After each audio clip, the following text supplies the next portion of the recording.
get the word to calculate, bout the pace, and I'm about to come out to play, contemplate the green scene, I'm concentrate what I'm about to breathe, we consolidate the pen release like. Yo, what's going on, everybody? This is the Eric Barber here, and today I'm joined with an artist that I really respect quite a bit, one of the best in the game if you ask me. I'm here with AFRO. What up? What up, my guy Eric? What up? What's going down? Hey man, good to have you here. And you're on a bit of a Midwest tour with John Jiggs. How's that tour been going for you? Yeah, so far we knocked out Milwaukee as our first show yesterday. We're on a 3-day little run together, and tonight we got Indiana and Fort Wayne, and tomorrow we got Chicago. Okay, nice, man. Best of luck. I mean, we're about to see you perform in a couple of minutes, so I'm really looking forward to that, man. How's your, I know you've been busy, so how's your year of music been? Yeah, so far I've been on the road quite a bit. I just got off a tour with my guys. We called it the Final Boss Tour. Literally a couple days ago, we had almost 3 weeks. It went from August 1st to, I want to say, August 15th or 16th is when we were on the run for a good minute, and want to shout out my guys Ekum, Brando, J Master, DJ E-Dub, and I went from that tour, and then so I jumped right onto this little run with my brother Jiggs. And then I'm gonna rest after a little bit, and then I'm going back on another run with my guy 60 East. So me and 60 got 3 days on the East Coast next month. And in the meantime, in between all of that, I'm also dropping a new EP that I completely produced. It's called AFRODEEZAK Part 2, and that's dropping September 13th, pretty soon.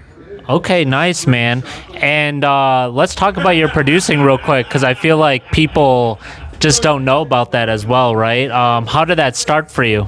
Yeah, so it's pretty funny, a pretty funny journey, because I had no intention on producing or making beats. I envisioned myself strictly as an MC, and I also make movies and being an actor too. But as far as musically, with beats, I remember trying to make beats on FL Studio when I was 15. I made 3 of them.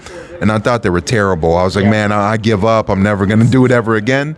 But after working with my favorite producer, my favorite of all time, Primo, DJ Premier, I was just working with him as the MC, and then seeing him go to work with laying the drums down and listening to the sample with them together, just those kind of things. Literally, the beat bug bit me, so to speak. I'm like, yo, I want to do that. I was like, I want to do that as well. Like, but it just as a fan first, I was just like, wow, seeing the greatest ever go to work, that inspired me to work on the pads too.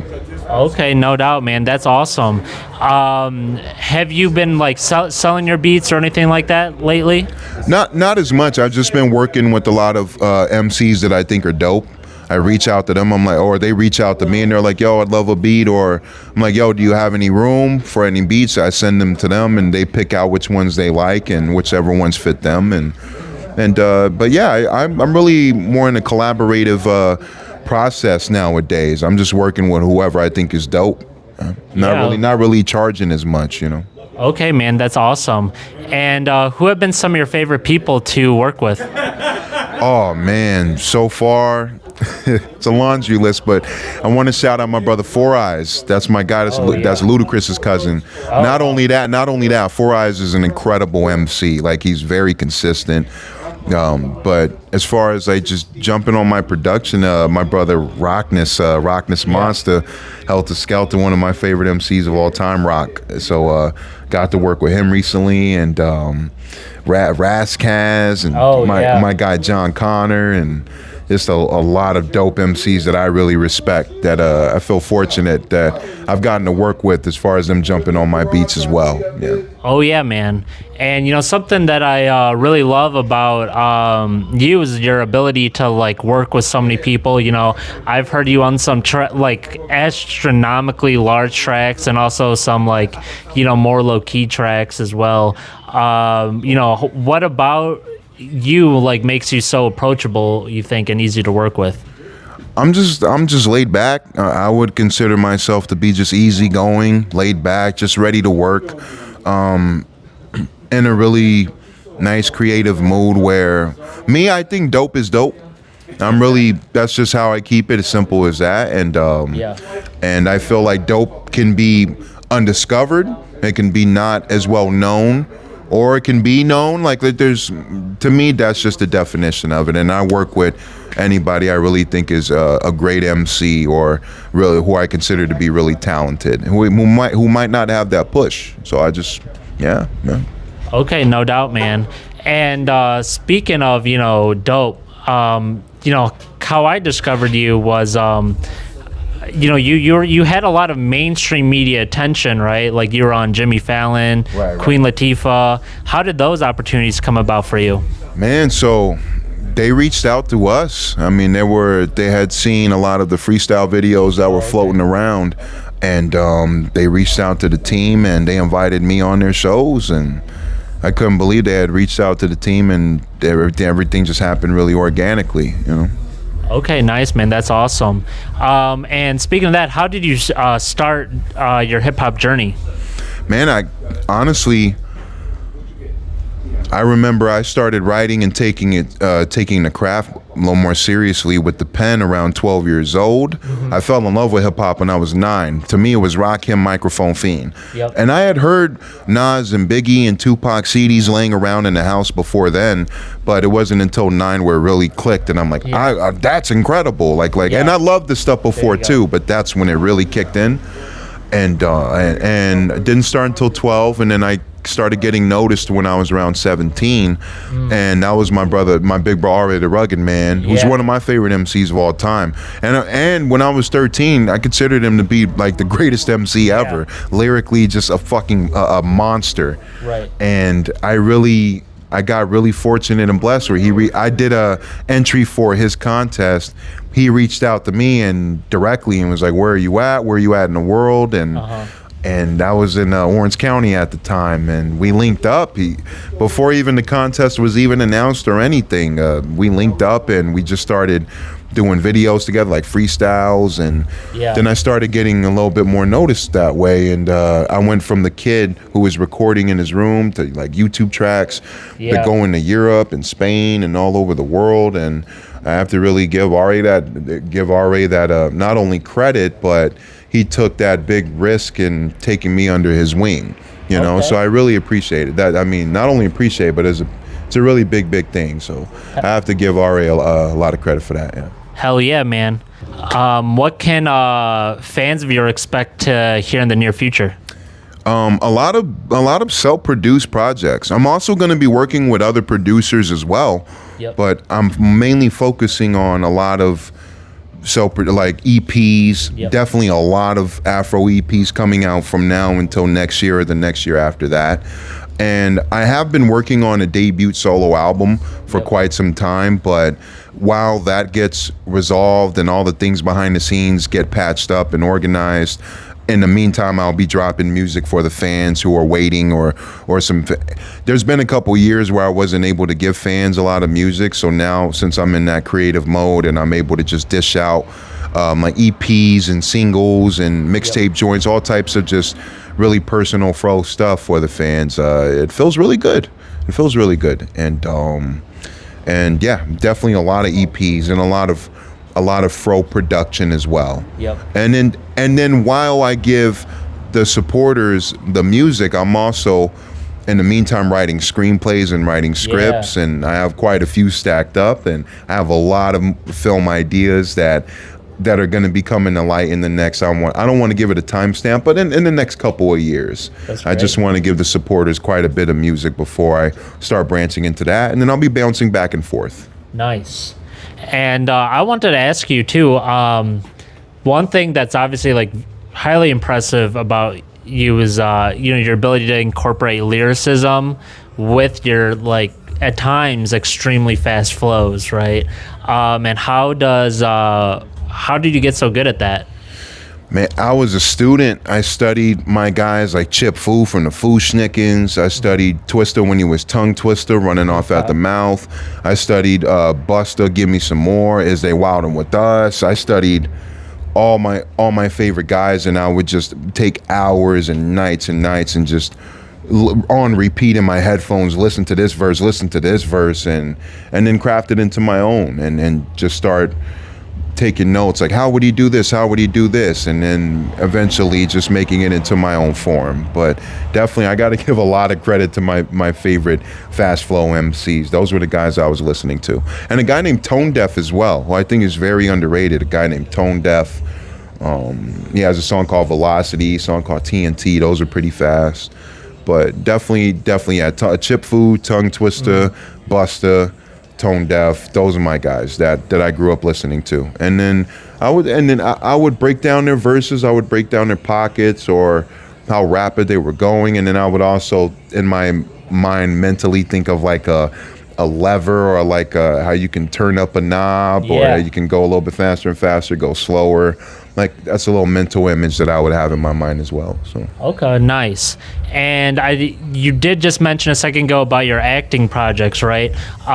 You know, how about you list off some of the acting projects you're most proud of, and how you got into acting? Yeah, so I got to shout out my big bro Primo. Ooh. He was composing music for a VH1 show called The Breaks, or it was a television movie at first. Yep. And he was composing the score, and they said, "Hey, we can give you an audition. We can get a foot into that for you." And they managed to make it happen. Nice. But I had to do a lot of work for that one. I had to do a lot of screen testing. We went through 3 different stages. I read for one character. They were like, we don't see you as that character, but we have another one that we would like you to audition for. And I was ecstatic. I was like, oh man, I'm not complete. They didn't cut me out. They give me another shot. So I took it seriously. This was my first acting job, so I took it very seriously. I was studying with my boys. They had the script, and we just bounce back and forth reading the lines and really trying my best. And I eventually landed the role. I landed the role after a lot of work, and it was really awesome. It was a great time. That was my first acting job. And then after the television film, they spun it off into a show that was 1 season, and I was able to be in 4 of the episodes in the show. Okay, So, yeah, nice. What do you feel like comes easier to you, the acting or the rapping? Oh, that one's tough. Honestly, I would say right now the rapping, because I'm just so used to it through the years, and I've been rapping since I was 12, and I'm almost 27. So it's been quite some time with me just like rhyming on the pen and from the mind. But as far as the acting, I think the acting I'm a little bit more nervous, because when there's cameras on me, or when I'm like on the X mark and they're depending on me to do good in the scene, or I don't want to mess up the scene, it is a lot of pressure. It is, absolutely. So I would say the acting is a little bit tougher. And some people can be like, it's not rocket science. But for me, oh man, I'm like absolutely nervous. I'm like, I do not want to mess this up for the crew or anybody. I don't want the director to get pissed. Sure. And I just want to do my job and do it good. So, but it is definitely nervous on set. I could imagine, bro. Yeah. And what are your goals with both of these media? I guess that and the producing, right? Yeah, just whole goals. Yeah. I would say just in the most humblest way, just put myself on the map. Yep. I'm not asking for like billions of people to listen or watch, but just be able to make my mark somehow. To be able for them to go back and say, yo, Fro was dope. Fro was a dope producer. He was a good actor. He had a really good mind. He was a really cool creative mind. Yep. Not even asking them for them to be like, yo, Fro's the greatest of all time. Like, I just want to be just recognized as like just that I was on the map somehow. Yeah. Okay. And I feel like you, out of everyone I know, like, I've met people, with bigger names and stuff like that, but I feel like as far as the approach, I feel like you got the best approach, because again, you work with everyone. Like I just, like on my drive here, I heard you on a track with like Starface, Esoteric, Esoteric, yeah, like that's crazy, man. He's one of my favorites right now, so that's awesome. Yeah, man. Very dope. So I think you're hitting all the right spots, right? Is there anything else that you feel like you're doing from like a marketing front to kind of get your name out there? Honestly, that's the thing that I'm really learning about nowadays, is the promotion and the marketing, and as far as branding myself and seeing what's going to gravitate or pull the audiences in more, because the music is one thing, but it's also like a complete package that I'm learning, like each MC has. You got to have the brand, you got to have the brand, the promotion, and the marketing all attached, as well as the music. Like the music you can drop, but if there's no noise or if there's no marketing or any plans behind it, then there'll be no noise. So that's what I'm currently learning right now. I honestly don't have too many strategies as far as the marketing, but definitely touring shows.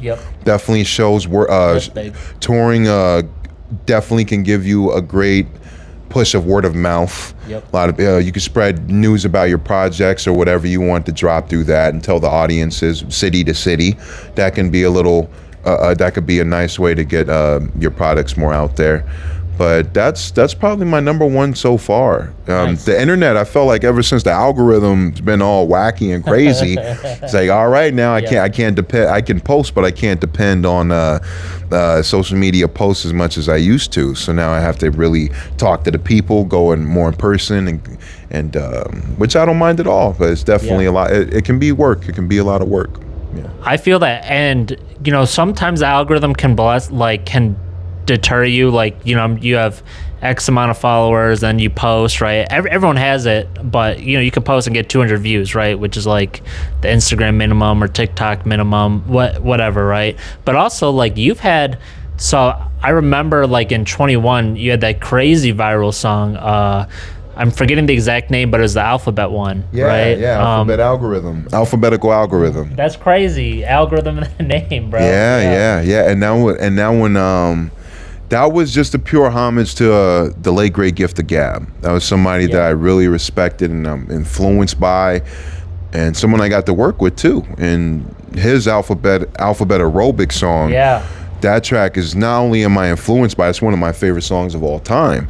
So it was just a tip to the hat and a nod and homage and an honor to Gab, and it was something I've always thought about. I always wanted to have my own version spitting from A to Z, and it was just an afterthought or something I had in the back of my mind. And eventually something was just telling me, hey, let's try it out. Let's give it a shot. And it might have been some time after Gab passed too.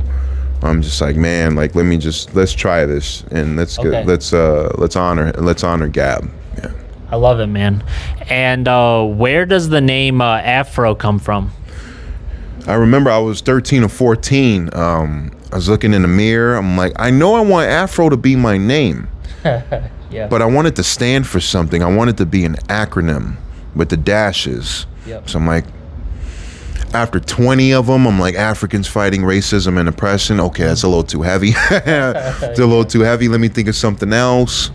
All right, let me find something that I feel just like meets in the middle, whatever, of everything. And then eventually, after like 20 of them, I came up with All Flows Reach Out. And I was half-hearted with it at first. I'm like, I like it, but that's probably the best one out of the bunch. But after touring and after getting to go worldwide and seeing everybody, hearing crowds yell out All Flows Reach Out, that's when I knew I was going to stick with it. Because at one point, I was even going to change it again. Wow. And then I was like, nope, that's here to stay. And it made more sense to me as I got older. Nice. Do you feel like, as part of your branding, that there's some kind of societal pressure to keep up on Afro, like a literal Afro with your hair? With me, I've only had to shave my head maybe once, and it was because of a car accident. Oh, wow. Yeah, but other than that, I've always had the fro, and once in a while you'll see me in cornrows. Once in a while you'll see them in braids or cornrows, or like I'm black and Mexican, so I have like a Mexicano, like a ponytail, like a Mexicano one. But it's for the most, like 95% of the time I got the Afro, and. Nice. And I have thought about that. Some people have asked me that, yo, if you shave your head, would you still be Afro? Right. And I'm like, in my heart, yes, but we'll see. I don't know. But Busta was able to, cut the dreads and keep the short hair, but I know I'm Afro, so it's the name. It's But I'll figure it out. Okay, nice. Well, Afro, I think we're getting pretty close to wrapping up the interview here. Do you have any kind of final message for anyone who may be watching? Yeah, as corny as it sounds, just keep moving, keep staying creative. Stack up your vault. That's what I call it. I have a vault at home of just music and videos and ready to just drop whenever I feel, whenever makes sense. And the more that you have, I call it ammunition. The more ammunition you have in your vault and more projects, more music, the more you have to work with. And I think that's something I encourage all my MC friends and all my producer friends. Just keep stacking them, keep making them. Even if life gets in the way, just find a way to take 5 or 10 minutes out of your day or every other day and just keep rocking and keep staying creative. Love it, man. Well, guys, that was Afro, absolutely outstanding MC, beat maker, producer, everything, all of the above, man. You know, we got a track coming out. We're about to shoot the music video tonight, which is awesome. And, you know, all of his links will be down in the description below. So definitely support Afro. He's only giving love to everyone. He's a real hip hop head, which is awesome.